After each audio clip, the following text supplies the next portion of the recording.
Улыбчивого всем настроения.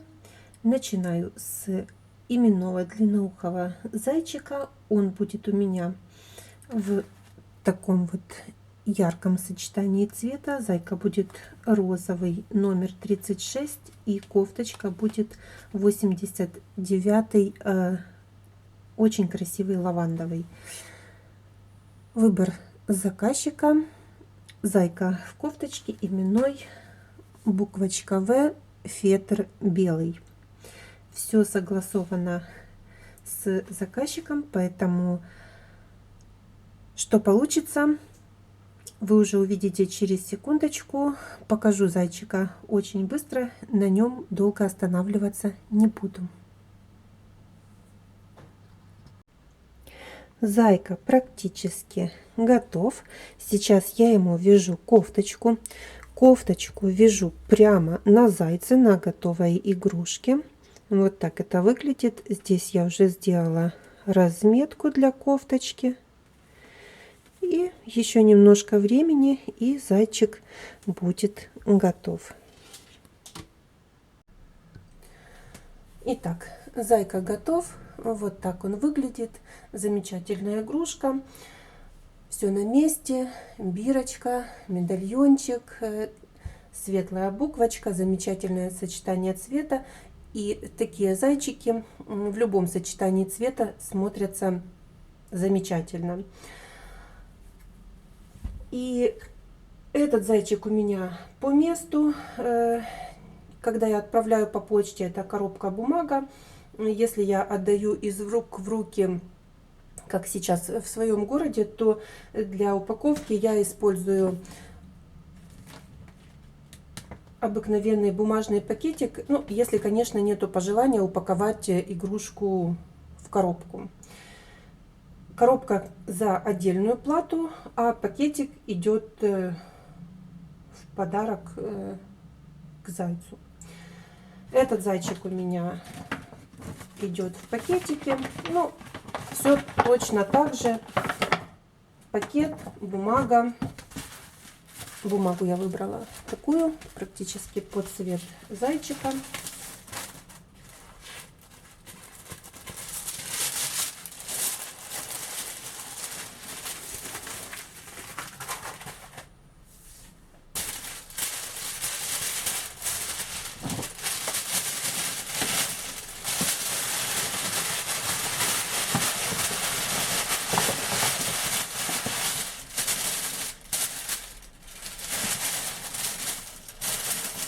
Сейчас я ее внутри разровняю, чтобы вам не сильно шуршать. Внутри бумага, зайчик отправляется вовнутрь.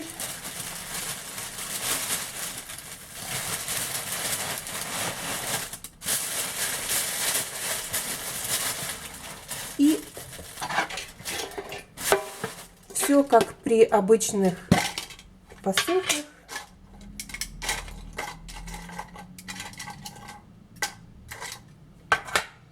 Выберу такую маленькую кошечку.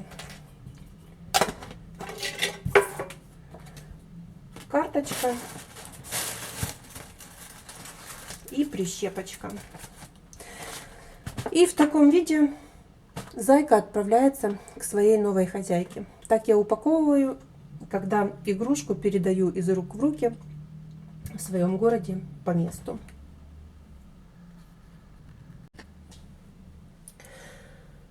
Дальше у меня будет пробный зайчик. Здесь у меня заготовочки. Сейчас все по порядку. Я когда-то встречала в интернете такую информацию, что можно распушить акрил.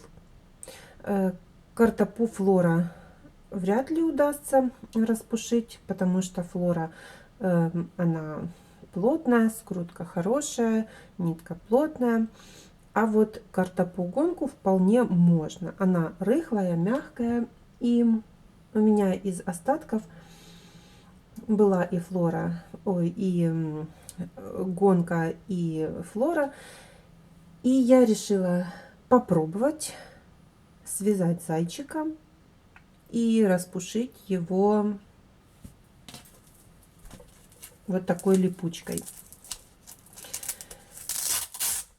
И так как у меня и пряжа есть, и липучка, а именно вот эта часть, где крючочки, и сам механизм распушивания очень простой, и я решила, почему бы и не попробовать. Времени все равно много, и вяжу я сейчас на заказ очень мало. Из остаточков пряжи, она даже на вид такая мягко рыхлая, я сделала зайчика. Будет он вот такой. У меня есть основная заготовка, есть лапки и есть ушки. Схему взяла в интернете, просто набрала зайчик крючком описание, взяла из первых попавшихся схемок небольшого зайчика. Вот такая. Ссылку не сохраняла, так как вязать его больше не буду. Это просто пробный эксперимент. Просто хочу посмотреть, получится или нет, и вообще, что из этого получится. Сейчас я пришью все детальки, ушки, ручки, глазки, и приступлю к распушиванию. Посмотрим, что получится.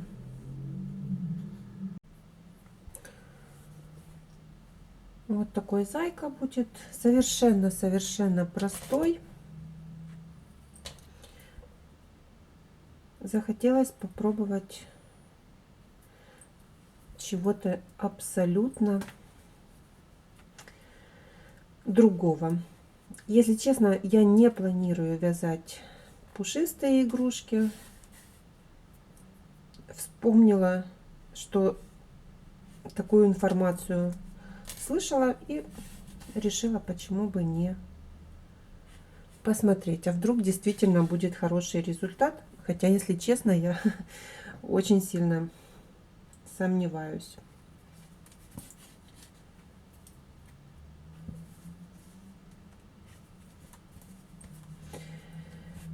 Вот так.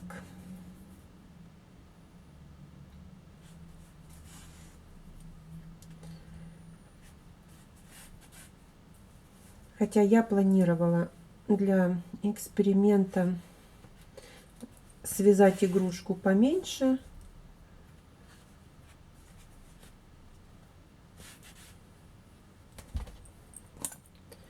Но уже когда начала вязать, поняла, что она будет такая средненькая. Ну, уже начала вязать. Решила доделать и все-таки посмотреть, что из этого получится.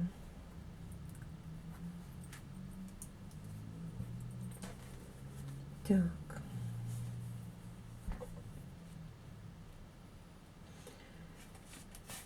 И еще одна ручка.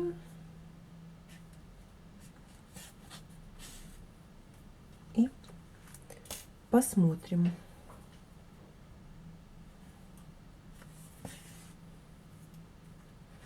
Я, конечно, очень редко экспериментирую.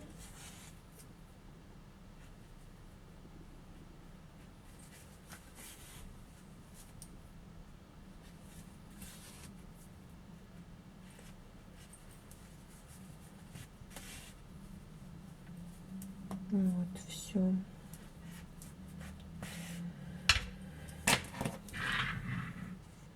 Еще зайчик такой крупный получился. Я думаю, когда оформлять, если пришить только глазки, будет очень пусто. И поэтому еще вставила безопасный носик. Ну, уже экспериментировать так экспериментировать.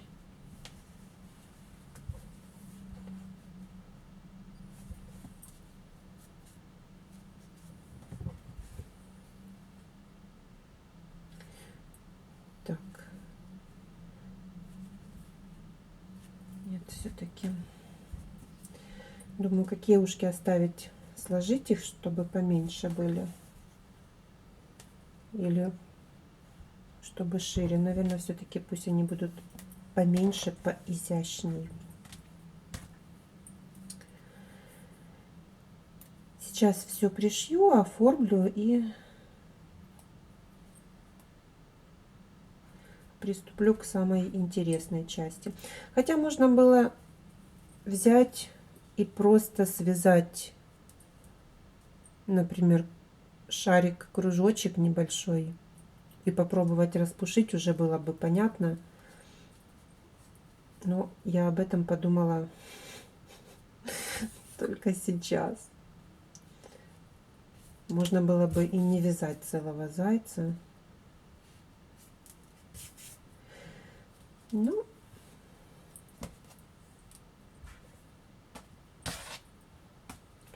уже будет заяц.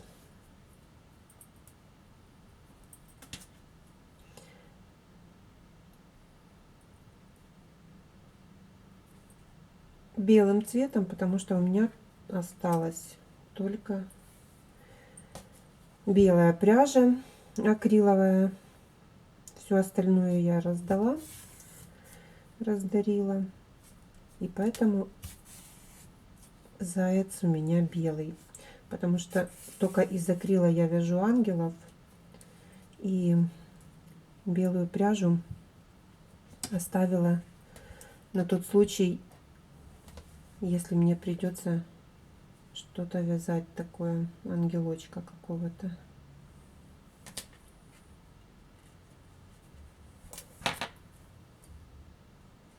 Так.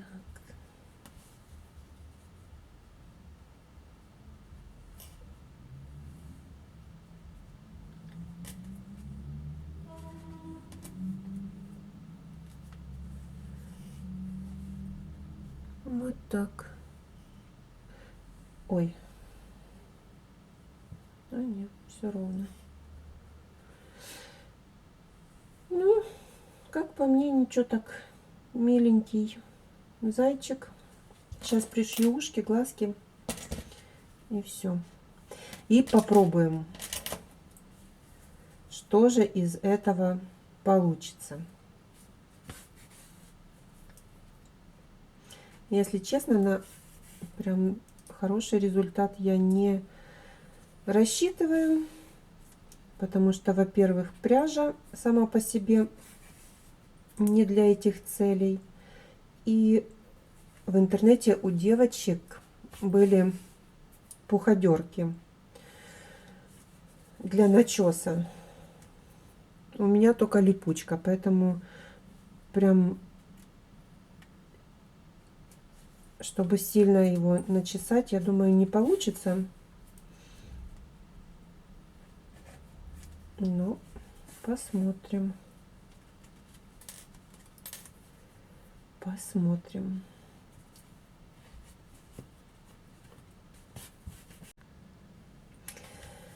Итак, заяц готов. Вот такая заготовочка у меня. Я еще, знаете, думала сделать бровки, а потом подумала, этой липучкой, когда я буду сейчас выцарапывать этот пух, не нарушу ли я эту вышивку, и потом как она будет смотреться, хотя, в принципе, это же эксперимент, но решила не делать. Решила оставить так, как есть, и сейчас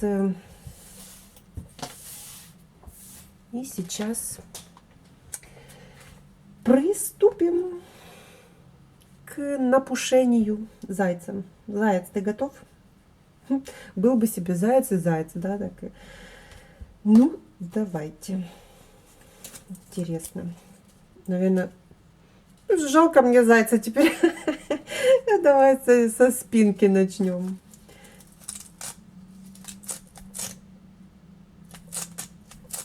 Так, давайте по-другому. Наверное, нужно так агрессивней. Там девочки с пуходеркой, они так его начесывали, что я прям переживала, что они прям нитки повырывают. Липучкой, конечно, не сильно навредишь, ну, не сильно пряжи навредишь, но так.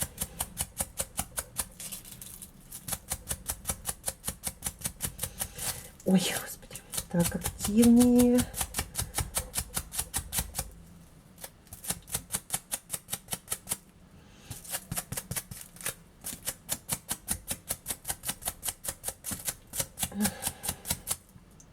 Ой, господи. Фух. Так, ну, пушок имеется, конечно, имеется. Вот такой не сильно пушок, но такой маленький приятный пушок. Так. Просто нужно прям это активно так делать. Бедный заяц. Фух.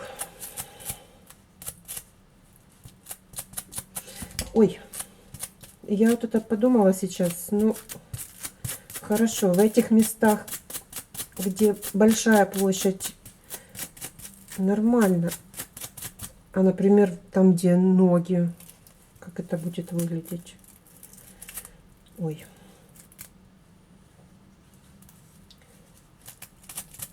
Так.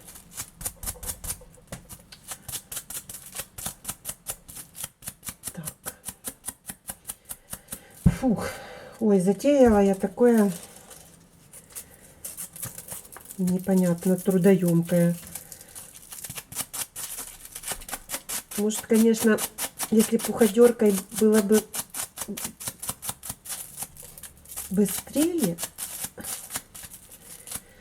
Фу, так, ну что.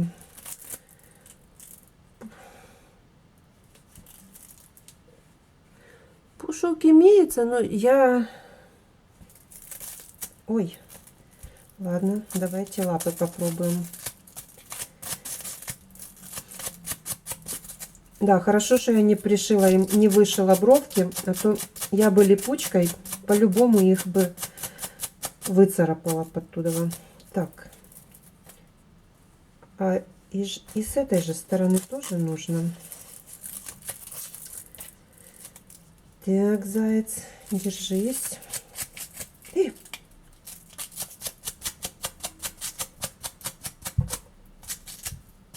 Тут можно не сильно. Ну, будет такая приятная лохматость. Я бы так сказала. Ну,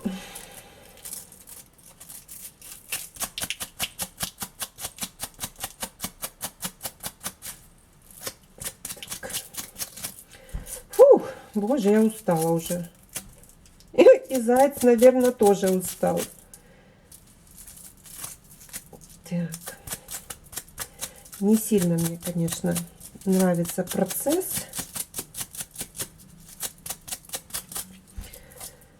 Ой, результат того не стоит.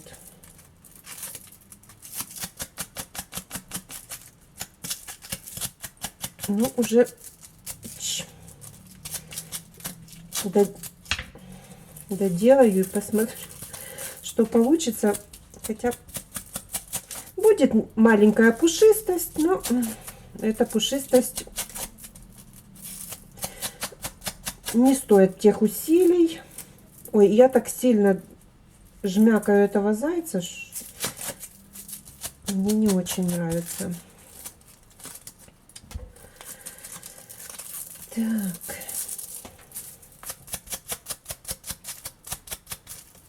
Неудобно в этих местах, где, ну, липучка не сильно попадает. Так. Давайте я... Вот такая пушистость. Не сильно пушистая, не сильно красивая. Ну, такое. Сейчас я его распушу и уже покажу вам окончательную пушистость этого зайца. Да, заяц? Тебе тоже не нравится? Угу. Мне тоже. Итак. Вот что получилось. Начесать зайца можно. Будет легкая пушистость. Но оно того не стоит. Или же нужна пуходерка. Потому что этими крючочками начесывать сложно, долго, трудоемко, неудобно, и поэтому, ну, результат вот такой. Теперь есть у меня один малопушистый заяц. Но я хотела попробовать, и я попробовала. И знаете, я бы еще перед начесом не пришивала глаза, потому что в этих местах очень сложно начесать. Я бы пришила глазки после начеса, но они у меня уже были. Вот такой небольшой пушистик получился. Пушок не сильно плотный. Сказать, что я довольна результатом, то ну, не сильно, но я как бы и не ожидала ничего такого сверхъестественного. Да, заяц? Что вы думаете по этому поводу? Пишите в комментариях, начесывали ли вы акрил или нет. Но я так больше делать не буду. Спасибо, мои дорогие, что заглянули и сегодня ко мне в гости и провели это время со мной.